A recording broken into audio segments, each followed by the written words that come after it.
জানে না। এবার কি হবে? আমার খুব বড় ভুল হয়ে গেছে।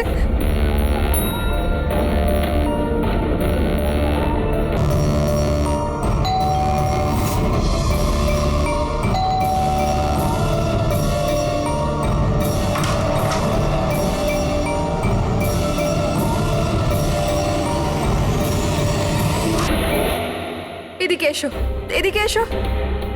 সব সব ঠিক আছে তো? তোমায় এভাবে কেউ দেখেনি তো? কেউ সন্দেহ করেনি তো? হ্যাঁ, সন্দেহ? বলো। কেমন সন্দেহ? কি অঞ্জলি, তুমি কাঁদছো কেন? আর তোমার চোখগুলো এরকম বসে গেছে কেন? তুমি তুমি এত কাঁদছো কেন? কি হয়েছে? তুমি আমায় জিজ্ঞাসা করছো কি হয়েছে? তুমি জানো না কি হয়েছে? আমি কি করে জানবো কি হয়েছে? আমি তো এইমাত্র বাড়ি এলাম। রঞ্জন, তুমি পাগল হয়ে গেছো নাকি আমায় পাগল বানাচ্ছো? এত বড় ঘটনা ঘটে গেল আমাদের সাথে, আর তুমি এমন বিহেভ করছো যে যেন কিছু হয়নি। কি কি খেলা খেলছো তুমি? কি খেলা আরে আমি খেলছো কোনো তুমি? খেলা খেলছি না। কি তখন থেকে বলে চলেছো তুমি? রঞ্জন, কিছু ঘন্টা আগে তুমি তুমি খুন করেছো। কি? ওই লাশটা টুকরো করে ওই টুকরোগুলোকে পুকুরে ফেলে দিয়েছো, আর তুমি এমন বিহেভ করছো যেন কিছু হয়নি। মনে করো তুমি কেন এমন বিহেভ করছো? অঞ্জলি, তোমার কি হয়েছে? কিছু নেশা টেশা করেছো নাকি তুমি? হ্যাঁ, পাগলের মতো কথা বলছো। আরে কি খুন, কি মার্ডার, কি কি এক মিনিট, এসব? এক what minute. Is wrong with you? এক মিনিট, তোমার জামায় রক্ত, তোমার জামায় তো রক্ত, আর আর আর মাথায়, তোমার মাথায় তো চোট লেগেছিল। আর এইসব তুমি জামা কোথায় চেঞ্জ করলে? কোথায় গেল এই সব কিছু? কত রক্ত পাগল হয়ে লেগেছিল। গেছো তুমি? আজ সকালে এই জামাটা পরেই তো গিয়েছিলাম অফিসে। এখন টায়ার্ড হয়ে এত রাতে অফিস থেকে বাড়ি এসেছি, টেনশনে রয়েছে, তুমি উল্টোপাল্টা বলে যাচ্ছ, ইরিটেট করছো আমাকে। আর এইসব কি গল্প তৈরি করছো খুন টুনের? হ্যাঁ, রঞ্জন, রঞ্জন, ভালো করে মনে করো। হ্যাঁ, তুমি আমায় কল করেছিলে, আর তুমি খুব ঘাবড়েছিলে। রঞ্জন, তুমি তুমি তুমি কাঁদছো কেন? সব ঠিক আছে তো? তখনই তুমি নিচে আসতে বলে, আর সাথে টুল বক্স আর পরিষ্কার করার কাপড়ও নিয়ে যেতে বলেছিলে। অঞ্জলি। রঞ্জন, এটা কি করে হলো? এত রক্ত, এই চোট, আর তুমি এই সব জিনিস কেন আমাকে আনতে বললে? অফিস থেকে গাড়ি করে বাড়ি আসছিলাম, তো রাস্তায় একটা মেয়ে আমার থেকে লিফট চাইলো। আমি ওর সাহায্য করতে গেলাম, তো আমার ওপর হামলা করে দিল, আমার উপর। আর আর আমি নিজেকে বাঁচানোর জন্য আমি ওর খুন করে দিয়েছি। অঞ্জলি, আমাদের এই লাশটাকে কোথাও একটা লুকাতেই হবে। ওই লাশটা আমরা শহরের বাইরে একটা পুকুরের কাছে নিয়ে গেলাম।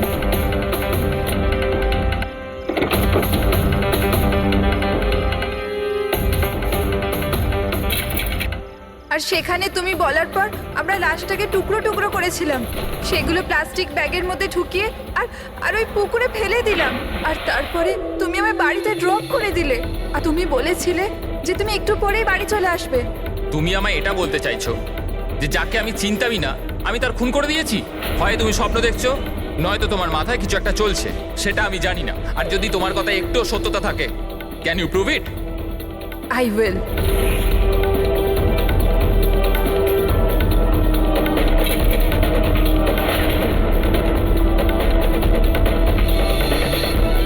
এই দেখো, আর এই দেখো। এবার বলো, প্রুফ চেয়েছিলে না তুমি? এই দেখো প্রুফ। এবার বলো, এই জামাগুলোতে রক্ত কোথা থেকে এলো? এমনটা নয় তো যে এগুলো তুমিই করেছো আর তুমি আমাকে ফাঁসানোর চেষ্টা করছো? আচ্ছা, এবার আমি বুঝতে পেরেছি। তোমরা সবাই মিলে আমার সাথে ইয়ার্কি মারছো না তো? ওখানে অফিসেও আমার কলিগেরা 1 মাস ধরে উল্টো পাল্টা বলেই চলেছে যে আমি তোকে ওখানে দেখেছি, আমি তোকে এখানে দেখেছি। আর আমি বলে বলে হাঁপিয়ে যাচ্ছি যে আমি ওখানে ছিলামই না। কিন্তু এখন যেটা তুমি করছো না, এটা কিন্তু ভুল করছো। এইসব একটা ইন্টেলিজেন্স চক্রান্ত, যেটা তুমি প্ল্যান করেছো। তুমি খুন করেছো অঞ্জলি, আর তুমি এটাতে আমাকে ফাঁসাতে চাও। আমি যাচ্ছি পুলিশের কাছে, সিআইডি কে ডাকবো। ছাড়ো। কেন এমন করছো? রঞ্জন, রঞ্জন, তুমি খুন করেছো, তুমি সিআইডি কে কেন ডাকছো?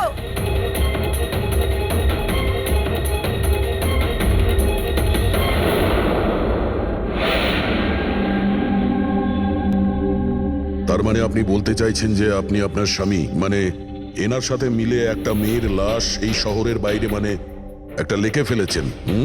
হ্যাঁ স্যার, আমি এটাই বলছি। আর এই সব কিছু আমি ওর বলাতেই করেছি। কিন্তু আপনার স্বামী তো বলছেন ইনি কিছু জানেনই না। ইনফ্যাক্ট উনি আমাদের এখানে ডেকেছেন। স্যার এই মহিলা সব উল্টোপাল্টা বলছে, আমাকে ফাঁসানোর চক্রান্ত হচ্ছে আর এও তাতে জড়িত। উল্টোপাল্টা আমি নয়, উল্টোপাল্টা এ বলছে। প্রথমে নিজের দোষ ঢাকার জন্য আমাকে দিয়ে এই সব কিছু করিয়েছে, আর এখন নিজেই না বলছে। স্যার আমি আপনাকে সত্যি কথা বলছি, আমি বলেছিলাম না যে আমার হ্যাঁ ওই একই রকম দেখতে লোকের কথা, যে আপনার বন্ধু অ্যালেক্সরা আপনার মতো দেখতে লোকের সঙ্গে দেখা করছে। কিন্তু এটা মনে হচ্ছে না যে আপনার এই গল্পটা সত্যি কম আর কাল্পনিক বেশি লাগছে। স্যার এই লোকটা আপনাদের মিথ্যে বলছে, আমি সত্যি বলছি। ইনফ্যাক্ট আপনারা তো জানেনও না যে কি হয়েছিল। এমন কি হয়েছে? স্যার রঞ্জন আমাকে টুল বক্স আর একটা কাপড় নিয়ে নিচে পার্কিং এ ডেকেছিল, আর ওখানেও আমাকে বললো যে ও একটা মেয়েকে খুন করে ফেলেছে। সেখানে আমরা লাশের টুকরো করে জলে ফেলে দিয়েছিলাম। স্যার প্লিজ আমায় বিশ্বাস করুন স্যার, একই রকম দেখতে একটা লোক এরকম করছে, আর না হলে সবাই মিলে চক্রান্ত করছে যেটাতে আমাকে ফাঁসানো হচ্ছে। এক মিনিট, এক সময়ের জন্য চুপ থাকুন, আর আপনি আপনার গাড়ির চাবিটা দিন এক্ষুনি, এই মুহূর্তে। আর এখান থেকে লিখে যাব। একবার এই এভিডেন্সগুলো ফরেন্সিক ল্যাবে যাক, তাহলেই আমরা জেনে যাব যে আপনাদের দুজনের মধ্যে কে সত্যি বলছে আর কে মিথ্যে বলছে।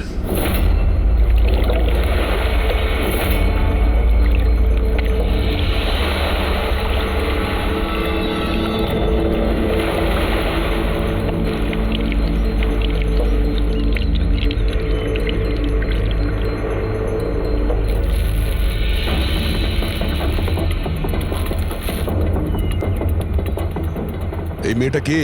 স্যার আমি কি জানি, আপনি আমাকে কেন জিজ্ঞেস করছেন? যা কিছু জানার এর থেকে জানুন না। স্যার আমি এই মেয়েটাকে চিনি না, আমি জানি না একে। আমি একে মারিনি স্যার, আমি তো ওই সময় শুধু এই লোকটার হেল্প করছিলাম। আমি অনেক রাত অবধি অফিসে ছিলাম স্যার, আপনি চাইলে সিসিটিভি ফুটেজ দেখতে পারেন। চিনের নিচে দেখো, থুতির নিচে স্টিচেস আছে না, আর সেগুলো খুব বেশি পুরনো নয়, মনে হচ্ছে কিছুদিন আগেই ও আঘাত পেয়েছে।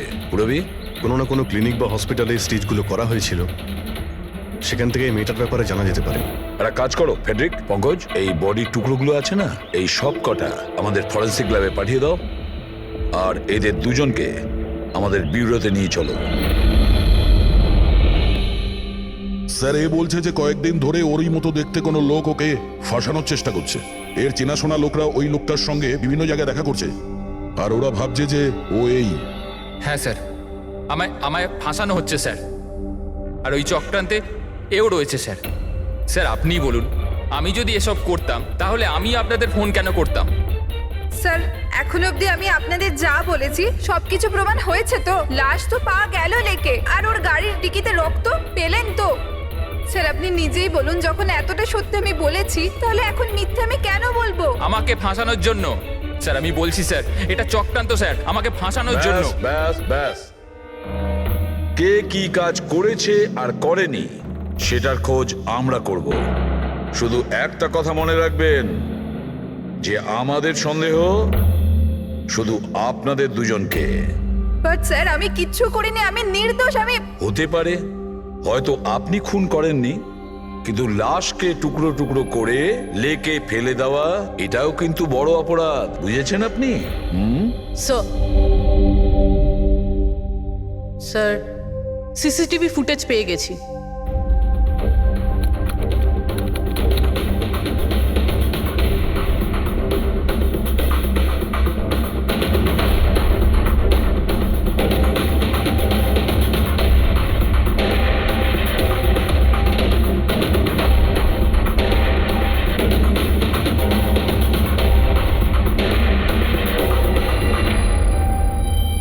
এ তো খালি। কিন্তু স্যার আমি সত্যি কথা বলছি, আমায় বিশ্বাস করুন, আমি ছিলাম অফিসে। আমি বুঝতে পারছি না কেন আমায় দেখা যাচ্ছে না স্যার। মিস্টার রঞ্জন, আইন বিশ্বাসের ওপর চলে না, প্রমাণ চাই। আপনার অফিসের যে ফুটেজ সেটা সবার সামনে, আপনি ওখানে নেই, তার মানে এটাই হচ্ছে যে আপনার মিসেস যেটা বলছে সেটাই সত্যি। না না স্যার, আমি সত্যি কথা বলছি স্যার, আমি অফিসেই ছিলাম। আমি বুঝতে পারছি না যেটা কিভাবে হলো। হ্যাঁ, কিন্তু আপনার অফিস ফাঁকা দেখাচ্ছে কেন? স্যার রঞ্জন এই কোম্পানির সিইও, এই ফ্লোরে শুধু ওই থাকে, ও ছাড়া একজন পিয়নও আছে, সে সেদিনকে ছুটিতে ছিল। আচ্ছা, রঞ্জন বাবু ঠিক ওই দিনেই আপনার পিয়ন অ্যাবসেন্ট কেন? স্যার আমি সত্যি বলছি স্যার, আমি অফিসে ছিলাম। মিস্টার রঞ্জন, নিজেকে নিরপরাধী প্রমাণ করবার জন্য কোনো রকম প্রমাণ আপনার কাছে নেই, বুঝেছেন? আরে কুন্দন, ভালো হয়েছে তুই এসে গেছিস ভাই। এরা বলছে যে আমি কারো খুন করেছি। আরে আমি কাউকে কিভাবে মারতে পারি বল না, বোঝা না ভাই। এ করতে পারে না স্যার। স্যার এর জীবনে একটা মাছি পর্যন্ত মারেনি। হ্যাঁ এটা ঠিক যে ও মাঝে মাঝে খুব রেগে যায়, রাগকে কন্ট্রোল করতে পারে না। হ্যাঁ স্যার, অনেক দিন ধরে চিকিৎসা চলছে ওর, ওষুধপত্রও খান রঞ্জন দাদা, কিন্তু কখনো কখনো যদি ওষুধ খেতে ভুলে যায় তাহলে নিজেকে সামলাতে পারেন না। এই কথাটা তুমি আমাদের কেন বলনি? স্যার আমি ওই শুধু আপনাকে নয়, কাউকেই হয়তো বলেনি কথা। আমার ক্ষমতা চলতো তো তার এই বিয়েটা হতেই দিতাম না। আমি তো আমার মেয়ের কাছে হেরে বসে আছি। এই লোকটা তো একটা সাইকো সাইকো। এই রঞ্জন একজন মানসিক রোগী। এর পার্সোনালিটি ডিসঅর্ডার আছে। এর মাথা তো সেটাই মনে রাখে যেটা ও মনে রাখতে চায়, বাকি সমস্ত কথা তো এ ভুলে যায়। হতেই পারে স্যার যে খুনটা এই করেছে আর ভুলে গেছে। ব্যাপারটা হচ্ছে যে আমি আগে অসুস্থ ছিলাম, কিন্তু তারপর আমি ঠিক হয়ে গেছিলাম। আপনি এরম কেন বলছেন? কুন্দন কুন্দন তুই বল, আমি সত্যি বলছি কিনা। বৌদি আপনি বলুন না। আরে তুমিই বলো না। আপনারা আমায় এভাবে কেন দেখছেন? আরে আমি সাইকো নই, আমি অসুস্থ নই, কোনো মানসিক রোগ নেই আমার, একদম ঠিক আছি আমি। আরে বলো না বলো না। বাস, অনেক হয়েছে। এটা তোমার বাড়ি নয়, ব্যুরো। এই নাটক এখানে চলবে না। একটা কাজ করো, পাশের ঘরে গিয়ে এনাদের বসাও। যান। ওই দিকটা যান যান। সমস্ত প্রমাণ ওই রঞ্জনের বিরুদ্ধে, আর তাছাড়াও ওর আচরণটা ঠিক নেই। কিন্তু বুঝে উঠতে পারছি না, জানি না কেন আবার এই ব্যাপারটা এড়িয়েও যেতে পারছি না। ও বারবার আমাদেরকে বলছে যে অফিসের সিসিটিভি ফুটেজটা চেক করুন। আমি অফিসে ছিলাম। এতটা জোর দিয়ে কেউ বলতে পারে না। আরও একটা ব্যাপার স্যার, ফোন ওই করেছিল। কোনো খুনি এরকম কেন করবে? আর স্যার ওই ডিসোসিয়েটিভ পার্সোনালিটি ডিসঅর্ডার, হয়তো খুনটা করেছে আর তারপর ভুলে গেছে। এই রোগটাতে এরকমই হয় স্যার।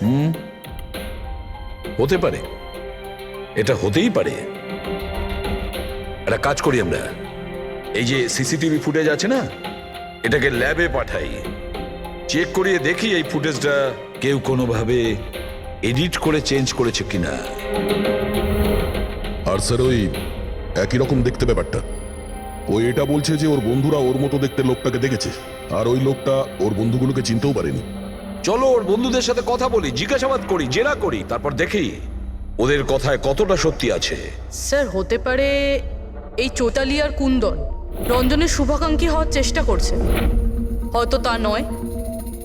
আর এদিকে শায়লা, উনি তো চানই এই দোষটা রঞ্জনের ওপর আসুক, যাতে ওনার মেয়েকে আর এই বিয়েটা করতে না হয়। স্যার স্যার যে মেয়েটা মারা গেছে ওর ফটো হসপিটালের ক্লিনিকে পাঠিয়ে দিয়েছি। ওকে শনাক্ত করা হয়েছে। ওর নাম হলো অনামিকা। দুদিন আগেই ওখানে গেছিল ওর আঘাত দেখাতে। অনামিকা, অনামিকা, এই অনামিকার পুরো ফোন রেকর্ড চেক করো, খোঁজ নাও এ কোথায় থাকতো, কি করতো, এর সঙ্গে রঞ্জনের কি সম্পর্ক ছিল।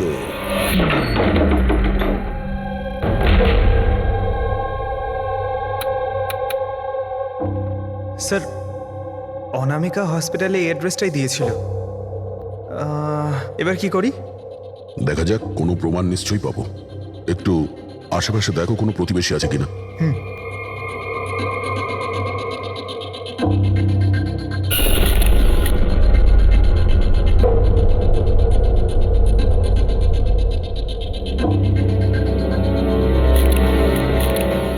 স্যার হ্যাঁ, এর নাম অঙ্কিত, অনামিকার প্রতিবেশী। হ্যালো স্যার, কি হয়েছে বলুন?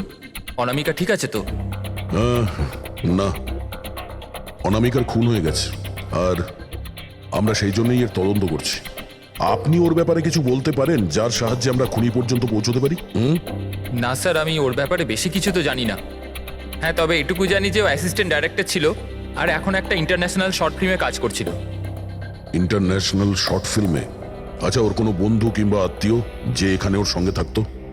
ও তো এনারাই ছিল স্যার, এই কিছু মাস আগেই এখানে থাকতে এসেছিল। আমি তো ওর পরিবারের কাউকে দেখিনি। হ্যাঁ, ওর একটা বয়ফ্রেন্ড ছিল যার সাথে ও ঘন্টার পর ঘন্টা ফোনে কথা বলতো। ও ফোনে যার সঙ্গে কথা বলতো ও যে ওর বয়ফ্রেন্ড ছিল এটা আপনি কি করে জানলেন? স্যার আসলে আমি ওর কথাগুলো শুনেছিলাম। ও ব্যালকনিতে দাঁড়িয়ে ওর সাথে খুব জোরে জোরে কথা বলতো অনেকক্ষণ। আর ওদের কথা শুনে মনে হতো স্যার ওর বয়ফ্রেন্ড ভালো লোক নয়। ঝগড়া হতো খুব দুজনের। কথা শুনে মনে হতো নিজেদের মধ্যে মারপিটও করে। ইনফ্যাক্ট এই 2 দিন আগেই ওরা নিজেদের মধ্যে মারপিট করেছে। ওর মুখেতে সেলাইও পড়েছিল আর ওর চোখেও আঘাত লেগেছিল স্যার। আপনি দেখেছেন ওর বয়ফ্রেন্ডকে? আমি স্যার ওকে কখনো দেখিনি, কিন্তু ওর নামটা জানি স্যার। আচ্ছা, কি নাম কি ওর? Ranjan. Ranjan?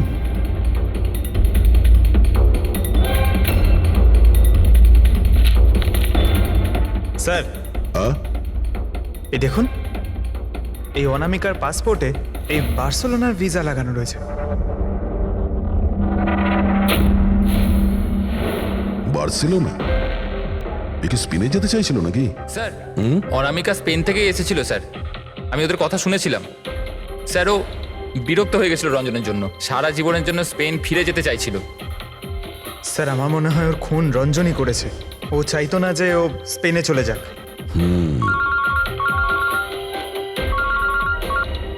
Hello, sir অনামিকার phone records পাওয়া গেছে। একটা নাম্বারে যেটাতে ও সবচেয়ে বেশি কথা বলতো সেটা রঞ্জনের কোম্পানির নামে রেজিস্টার্ড আছে। ও রঞ্জন, একটা কাজ করো, অনামিকার ফোনের শেষ লোকেশনটা কোথায় ছিল সেটা বার করো। অনামিকা কাল রাত্রেই আপনার হোটেলে ছিল? I am not sure sir.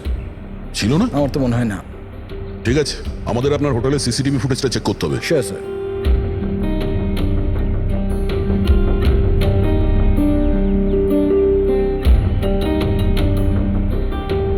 এই তো অনামিকা।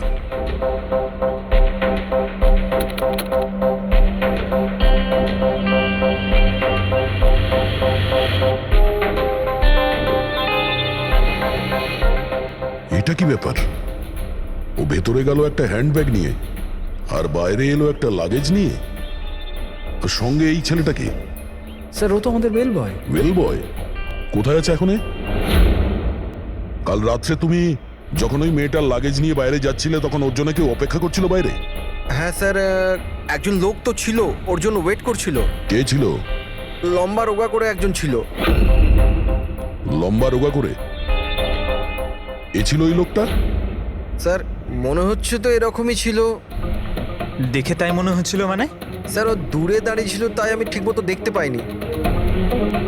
ও, তার মানে এই রঞ্জন, ও আমাদের মিথ্যে কথা বলেছে। ও অনামিকাকে আগে থেকেই চিনতো আর শেষবার অনামিকা ওর সাথেই ছিল।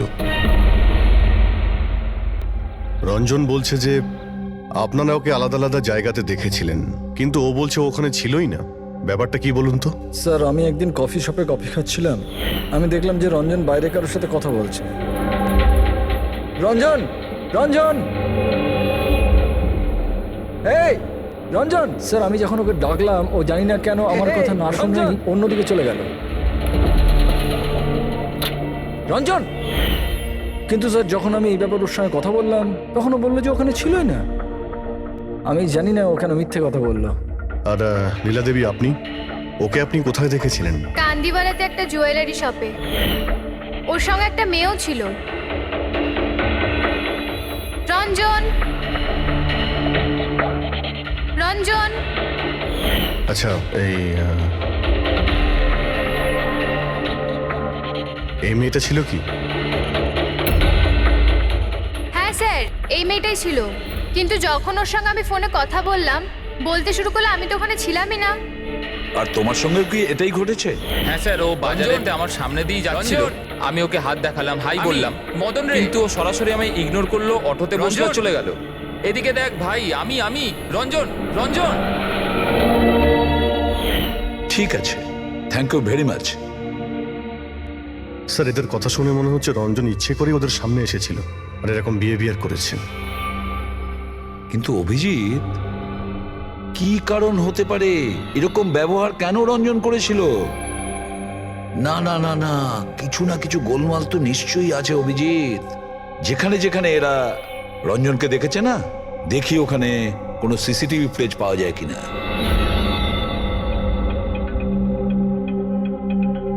স্যার এখানে দেখুন। হ্যাঁ সালুকে, বস, কি পেলে? এই অস্ত্রের ওপর আর কাপড়ে যে রক্ত পাওয়া গেছে সেটা অনামিকারই। মনে হচ্ছে অঞ্জলি সত্যি বলেছে। এটার ব্যবহার অনামিকাকে খুন করার জন্য আর ওর লাশটাকে লুকানোর জন্য করা হয়েছে। আচ্ছা, রঞ্জনের বিরুদ্ধে কোনো প্রমাণ? হ্যাঁ স্যার, রঞ্জনের ফিঙ্গারপ্রিন্টস পাওয়া গেছে। একটা তো এই টুল বক্সে, আর দ্বিতীয়টা গাড়ির ডিক্কিতে, যেখানে অনামিকার রক্তও পাওয়া গিয়েছিল। তার মানে রঞ্জন অঞ্জলির সঙ্গে ছিল। এটা তো খুব সহজ সরল প্রমাণ।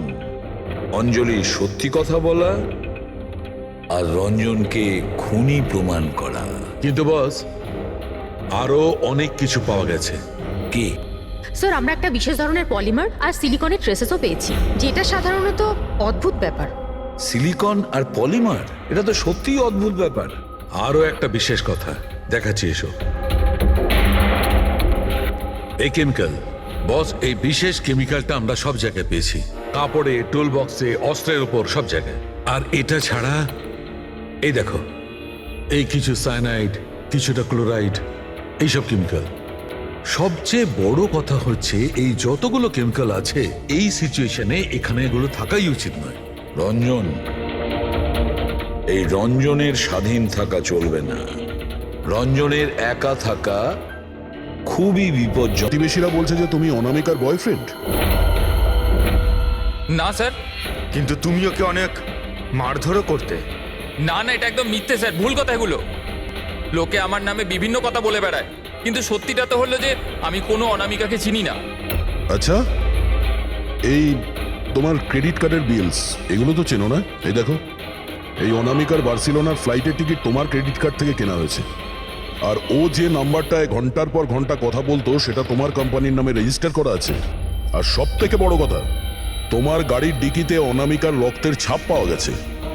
আর তুমি কি মনে করছো যে আমরা এর ওর কথা শুনে তোমার উপর দোষ চাপাচ্ছি? এই সমস্ত প্রমাণই যথেষ্ট এটা প্রমাণ করার জন্য যে তুমি অনামিকাকে খুন করেছো। না স্যার, আমি কারোর খুনটুন করিনি। আর স্যার, এই ক্রেডিট কার্ড, স্যার আমার কাছে তো অনেক ক্রেডিট কার্ড আছে স্যার। আর স্যার, আমি আজ অব্দি আমার ক্রেডিট কার্ড দিয়ে কখনো বার্সেলোনার টিকিট বুক করিনি। তাহলে উল্টোপাল্টা কথা বলা বন্ধ করো রঞ্জন। অনামিকা তোমার গার্লফ্রেন্ড ছিল আর তোমার জন্য বিপদ হয়ে দাঁড়িয়েছিল, আর ওর হাত থেকে মুক্তি পাওয়ার জন্য তুমি ওকে খুন করে দিলে। আর শুধু খুন করলে না, তার সাথে আমাকেও ফাঁসিয়ে দিলে। না, আমি এরম করিনি অঞ্জলি, আমার কথাটা বোঝার চেষ্টা করো তুমি। বৌদি, মানছি যে সমস্ত প্রমাণ এটাই ইঙ্গিত করছে যে রঞ্জনী খুনটা করেছে, কিন্তু কিছু প্রমাণিত হয়নি এখনো। আপনারা প্লিজ আমাদের কাজ করতে দিন। দেখো রঞ্জন, তোমার নির্দোষ হওয়ার কোনো প্রমাণ তোমার কাছে নেই। আর খুনের সময় তুমি কোথায় ছিলে এর কোনো সাক্ষীও নেই। আর তোমার ওই অফিসে সিসিটিভি ক্যামেরা ফুটেজ, ওর মধ্যে তুমি উধাও।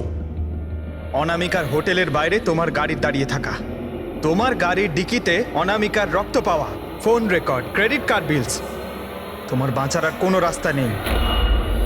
এই একই রকম দেখতে অ্যাঙ্গেলটা একবার পরিষ্কার হয়ে যাক, তারপর তোমাকে অ্যারেস্ট না করার কোনো কারণ আমাদের কাছে থাকবে না। ততক্ষণের জন্য তুমি এখানে নিজের বাড়িতেই নজরবন্দি থাকবে, ফ্রেডির তত্ত্বাবধানে।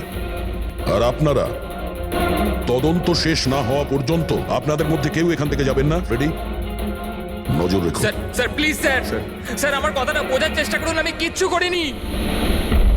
পূরবী, তুমি কি বলছো তুমি খেয়াল করেছো? হ্যাঁ স্যার, স্যার ইমেজ ফরেন্সিক এক্সপার্টরা কনফার্ম করেছেন এই রঞ্জনের ফুটেজের সাথে এডিট করা হয়েছে।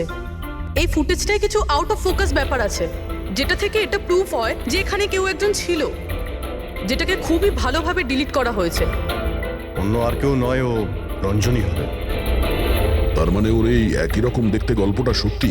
অনামিকার খুনের সময় ও অফিসেই ছিল। তাহলে ওর খুন কি করে করবে? একটাই লোক একই সময়ে দু জায়গায় কি করে হতে পারে? স্যার, সেই সব সিসিটিভি ফুটেজ পেয়ে গেছি যেখানে রঞ্জনের বন্ধুরা রঞ্জনকে দেখেছিল। কফি শপ, জুয়েলারি শপ আর মার্কেটে। দরজা খোলো, বাইরে বেরোতে দাও। আরে কেন আমাকে আটকে রেখেছো? খোলো, আমি বলছি খুলে দাও। এটা কি হচ্ছে?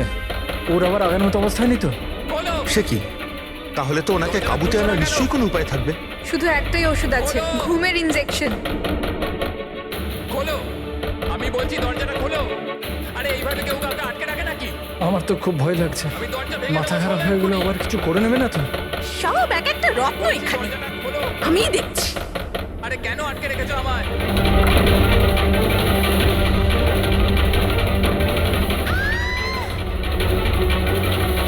এই রঞ্জন, এই রঞ্জন, রঞ্জন দাঁড়াও বলছি। মা মা মা, আস্তে আস্তে আস্তে। ও মাই গড, এইটা কি করে হলো? আমি ডাক্তারের খবর দিচ্ছি। হ্যাঁ, তুমি ঠিক আছো তো মা? ও মাই গড, কি করে লাগলো তোমার? স্যার এটা কফি শপের ফুটেজ।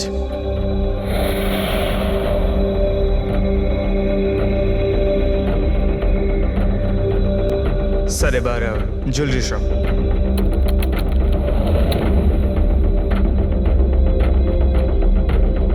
এটার সঙ্গে অনামিকাও ছিল।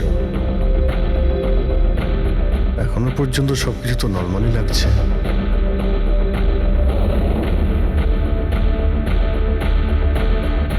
স্যার এবার মার্কেট প্লেস।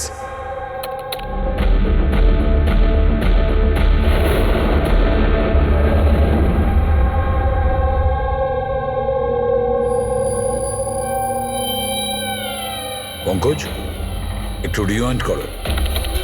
হ্যাঁ, আগে ওই রঞ্জনকে জুম করো।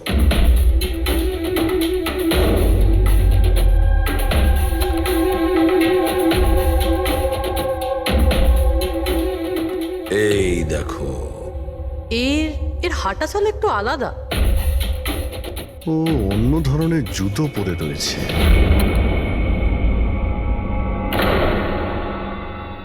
কিন্তু এটা কি? দয়া ওয়াকিং বুট পরেছে, ওয়াকিং বুট। যার পায়ের হাড়ে কোনো প্রবলেম থাকে না, সে ওই ওয়াকিং বুট পরে। কিন্তু রঞ্জনের পা তো একদমই ঠিকঠাক আছে। সেটাই তো, এটা তো হতেই পারে না। তাহলে ও কি? হ্যাঁ সালুকে বলো, কি এখনই? আচ্ছা ঠিক আছে, আমি আসছি। সালুকে ফরেন্সিক ল্যাবে ডেকেছে, এখনই যেতে হবে। চলো। হ্যাঁ ফেডরিক বলো, কি বললে তুমি? ঠিক আছে, হ্যাঁ ওখানেই থেকেও। ফ্রেডরিক বলছিল রঞ্জন পালিয়ে গেছে শায়লার উপর আঘাত করে। কিন্তু ফ্রেডি তো ছিল ওখানে। সেটাই তো। একটা কাজ করো দা, তুমি আর পঙ্কজ ওখানে চলে যাও, আমরা ফরেন্সিক ল্যাবে যাচ্ছি। আচ্ছা সালুকে, তুমি রঞ্জনকে গ্রেপ্তার করতে বারণ করেছিলে, ব্যাস ও তো ওদেরকে আঘাত করে পালিয়ে গেছে। আর তুমি এখানে এসব কি করছো? এখানে এখানে এরকম মিউজিয়াম সাজিয়েছো কেন? মিউজিয়াম নয় বস, তাহলে? এটা হচ্ছে সেই ধাঁধাটার জবাব যেটা আমরা সলভ করতে পারিনি। হ্যাঁ, রঞ্জন পালিয়ে যাওয়াতে আমার খুব আফসোস হয়েছে, কিন্তু আই এম শিওর তোমরা ওকে ঠিক ধরে ফেলবে। তোমাদের মনে আছে ওই যে কেমিক্যালটা আমরা ক্রাইম স্পটে পেয়েছিলাম? তো তার সঙ্গে ওর কি সম্পর্ক? সেটা আমি আপনাদেরকে বলছি। আপনি কে? এ হচ্ছে জগৎ। এক মিনিট, সবকিছু বুঝতে পারবে বস। বেহুল, হাই স্যার। এবার এর সঙ্গে আবার এই কেসের কি সম্পর্ক? আপনারা ওর সাথে একটু মন দিয়ে কথা বলুন, দেখুন সবকিছু জানতে পারবেন। এটা বলুন তো যে আপনি কে, আর এই কেসের সঙ্গে আপনার কি সম্পর্ক? এক মিনিট। এনার চোখগুলো দেখে তো কেমন যেন একটা মনে হচ্ছে। শুধু চোখই নয়, এনার তো পুরো মুখের মধ্যেই কিছু গোলমাল আছে অভিজিৎ, ফেসের ওপরে গোলমাল আছে।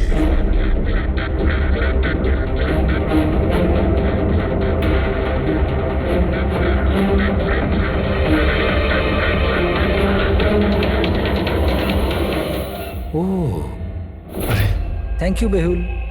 এটা কি? আমি বলছি বস, ওই কেমিক্যালস যেটা ক্রাইম স্পটে পাওয়া গেছিল, আসলে ওই কেমিক্যালটা এই ধরনের মাস্ক আর নকল রক্ত তৈরি করতে কাজে লাগে। বিশেষ করে এই সিলিকন মাস্ক, যেটা ওই সিনেমাতে ব্যবহার হয়। সব থেকে বড় ব্যাপার হচ্ছে এর মধ্যে চোখের পাতা থাকে না, আর চোখের জন্য এখানে গর্ত একটা থাকে আসল মুখের মতো, যাতে যে এটা পড়বে তার আসল চোখটা এই গর্ত থেকে বেরিয়ে এসে যাতেও দেখতে পায়। আর স্যার, এটাকে বানানো কিন্তু অত সহজ নয়। হাই কোয়ালিটির সিলিকন আর পারদর্শী লোকই এটা বানাতে পারে। লেটেস্ট টেকনিকের জন্য স্যার এটা যে পড়বে তার যে মুখের ভাব সেটাই মাস্কে ফুটে উঠবে। এর থেকে তো একটা কথা পরিষ্কার, অভিজিৎ, কেউ রঞ্জনের মতো দেখতে হুবহু একটা মুখোশ বানিয়েছে, একটা মাস্ক বানিয়েছে। রঞ্জনের মতো হাইটের কেউ ওরই মুখের মতো কোনো মাস্ক বানিয়েছিল আর লোকেদের বোকা বানাচ্ছিল। হ্যাঁ, আর সেই জন্যই সবাইকেও দূর থেকে দেখা দিয়েছিল, কারণ যদি কাছে আসতো তাহলে সবাই বুঝে যেত ও কোনো মাস্ক পরে আছে। আর স্যার অঞ্জলি, ও তোর সাথেই ছিল, ওর সাথে কথাও হয়েছে, ওর সাথে লাশটা লুকোনোর চেষ্টা করেছে।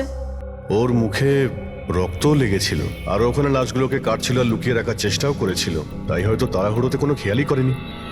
আর তাছাড়াও এই যে একই রকম দেখতে না, নিশ্চয়ই ওর পায়ের হাড়ে কোনো প্রবলেম ছিল, তাই ও ওয়াকিং বুট পরেছিল। আর এই মাস্ক তৈরি করাও এত সহজ নয়। স্যার এই মাস্ক ফিল্ম প্রজেক্টেই কাজে লাগে। ও হ্যাঁ, তবে এটুকু জানি যে ও অ্যাসিস্ট্যান্ট ডাইরেক্টর ছিল আর এখন একটা ইন্টারন্যাশনাল শর্ট ফিল্মে কাজ করছিল। স্যার দয়া বলছিল যে অনামিকা ও নাকি কোনো ইন্টারন্যাশনাল শর্ট ফিল্মে কাজ করছিল। ওর পক্ষে এগুলো করা তো খুবই সহজ। তার মানে ও রঞ্জনের গার্লফ্রেন্ড ছিল না, ওকে নিজেরই খুনে ফাঁসানোর চেষ্টা করেছিল। সেই জন্যই ও বেল বয়কে গাড়ি অব্দি নিয়ে গিয়েছিল। স্যার নিজের প্রতিবেশীর সামনে রঞ্জনের সাথে ফোনে কথা বলার নাটক করেছিল।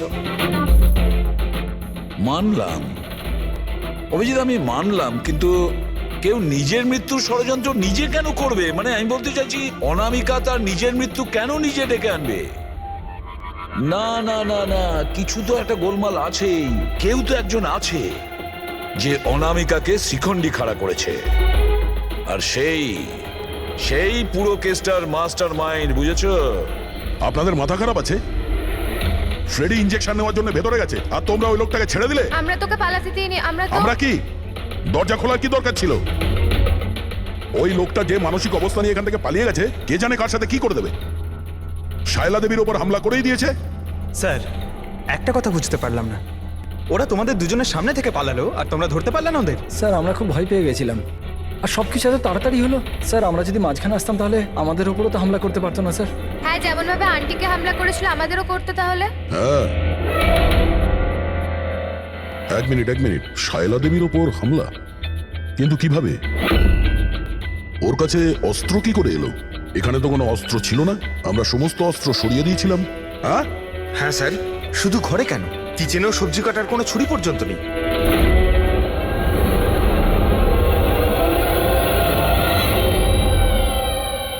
স্যার এ হলো আমাদের প্রোডাকশন হাউসের মেকআপ আর্টিস্ট, আর স্যার এ মাস্ক বানাতেও এক্সপার্ট। তুমি অনামিকার জন্য মাস্ক বানিয়েছিলে, তাই না? বানিয়েছিলে কি না? হ্যাঁ স্যার, উনি আমাকে টাকা দিয়েছিলেন, আর এটা তো আমার কাজই স্যার। তাহলে এটাও বলে ফেলো যে কাজটা কার জন্য করেছিল, এই মাস্কটা কার পরার কথা ছিল। বলো বলো, তাড়াতাড়ি বলো, সময় নেই আমাদের। আর হ্যাঁ, যার মুখের তুমি মাস্ক বানাও তার মাপ নেওয়ার দরকার আছে, ম্যাপিং করার দরকার আছে। হ্যাঁ স্যার। কার জন্য বানিয়েছিল ওই মাস্ক?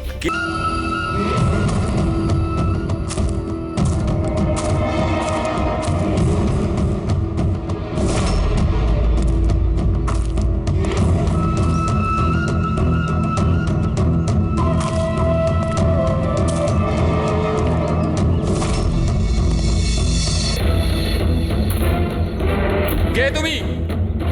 হ্যাঁ, কে তুমি? কি চাও? কেন আমাকে বেঁধে রেখেছো?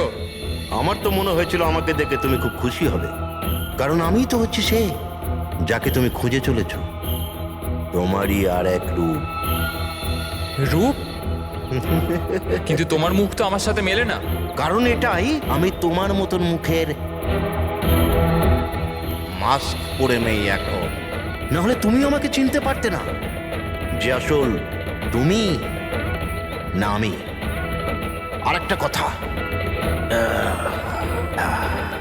আমি তোমার আওয়াজে কথাও বলতে পারি। কিন্তু তুমি এমন কেন করছো? যাতে অনামিকার খুনের জন্য তোমার জেল হয়ে যায়। কিন্তু আমার তোমার সাথে কি শত্রুতা? আমি তো তোমাকে চিনি অবধি না। ওসব জেনে তুমি কি করবে? এখন তো শুধু এইটুকুনি জেনে রাখো যে আমার এত পরিশ্রমে সিআইডির লোকেরা জল ঢেলে দিয়েছে, আর আমার কাছে শুধুমাত্র এখন একটাই রাস্তা বাকি আছে, যে তোমাকে আমি মেরে ফেলবো। না! সিআইডি, তোমরা এখানে কি করে? তোমাকে ফলো করতে করতে এখানে পৌঁছেছি।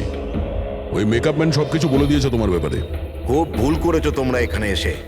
রঞ্জনকে তো আমি কিছুতেই ছাড়তে পারবো না, কারণ আমি ওকে মারবার জন্য কন্ট্যাক্ট নিয়েছি। কিন্তু এখন তোমরা ওর সঙ্গে মরবে।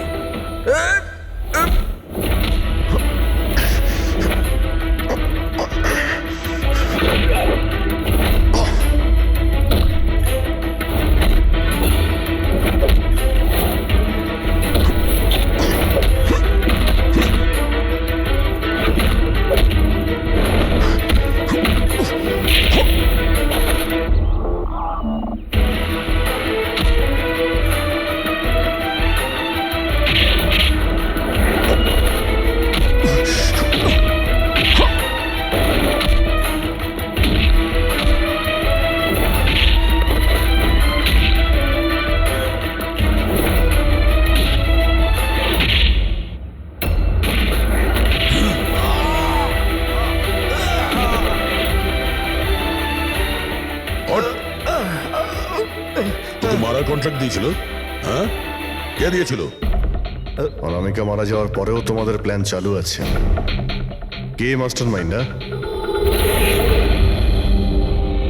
আমায় ক্ষমা করে দাও মা। তোমার মতের বিরুদ্ধে গিয়ে বিয়ে করে আমি অনেক বড় ভুল করে ফেলেছি। কখনো ভাবতেও পারেনি যে ও এইসব করতে পারে। রঞ্জন কোথায়? ওকে পেলেন না আপনারা? পাওয়া গেছে রঞ্জনকে। আপনারা সবাই এটা জেনে হয়তো অবাক হবেন যে রঞ্জন নির্দোষ। এটা আপনারা কি বলছেন? খুন রঞ্জনই করেছে? একদম না, রঞ্জন খুন করেনি। খুন করেছে আপনাদের মধ্যেই কেউ একজন। আমরা? কিন্তু আপনি তো জানেন যে এদের সবার উপস্থিতিতেই রঞ্জন আমাকে আঘাত করেছে। কি করে করলো? মানে কোন জিনিস দিয়ে আপনার উপর আক্রমণ করেছিল? আমি বলেছিলাম না যে ও ছুরি দিয়ে আমাকে আঘাত করেছিল। কিন্তু ছুরি তো ছিল না ঘরে, আমরা সমস্ত অস্ত্র সরিয়ে দিয়েছিলাম আগে থেকে। আপনার এই আঘাত ছুরি দিয়ে নয়, বরং নেইল ফাইল, নখ কাটার জন্য যেটা ব্যবহার করা হয়, আপনার এই আঘাত সেটা থেকে লেগেছে। মনে হচ্ছে উনি এখনো কনফিউজড। কোনো ব্যাপার নয়, ওনাকে আমরা সাহায্য করছি। ফ্রেডি,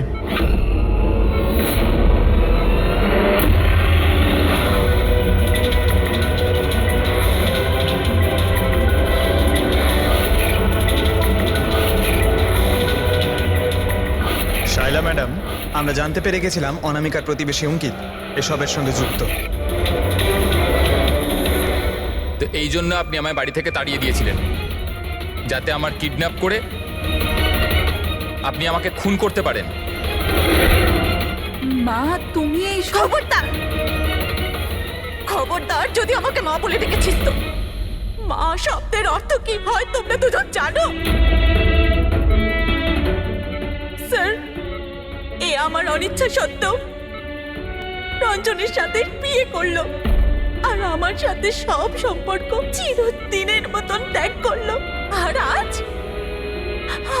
এরা আমার সম্পত্তির অধিকার চাইতে শুরু করেছে। এই সব এই রঞ্জনের কাজ। এই উস্কেছে আমার মেয়েকে, আমার একমাত্র সন্তান, নিজের স্বামীর সঙ্গে মিলে ধীরে ধীরে আমাকে বিষ দিয়ে মারতে শুরু করলো।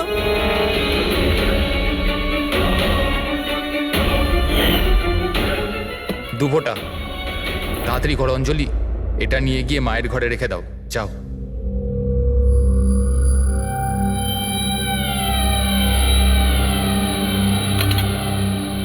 কিন্তু আপনি অনামিকার খুন করলেন কেন? ওর কোনো দোষ ছিল না, কিন্তু আমার কাউকে তো একটা দরকার ছিল এই সব কিছু করার জন্য। কিন্তু আমি এদের দুজনকে শাস্তি দিতে চেয়েছিলাম যে রঞ্জনের ফাঁসি হয়ে যাক আর অঞ্জলির সারা জীবনের মতো জেল।